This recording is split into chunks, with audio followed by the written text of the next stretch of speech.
اعوذ باللہ من الشیطان الرجیم بسم اللہ الرحمن الرحیم۔ رسول اکرم صلی اللہ علیہ وآلہ وسلم لوگوں کو کسی کام کا حکم دیتے تو ایسا ہی کام ہوتا جس کے کرنے کی لوگوں میں طاقت ہوتی۔ صحابہ رضی اللہ تعالی عنہم نے عرض کیا کہ یا رسول اللہ،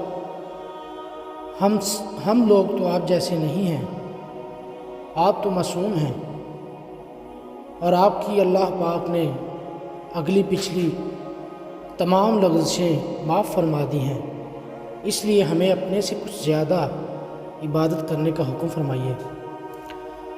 یہ سن کر آپ صلی اللہ علیہ وآلہ وسلم ناراض ہوئے، حتیٰ کہ خفگی آپ صلی اللہ علیہ وآلہ وسلم کے چہرہ مبارک سے ظاہر ہونے لگی۔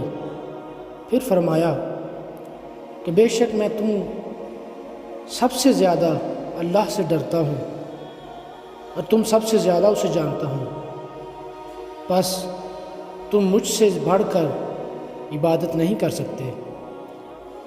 وما علینا الا البلاغ المبین۔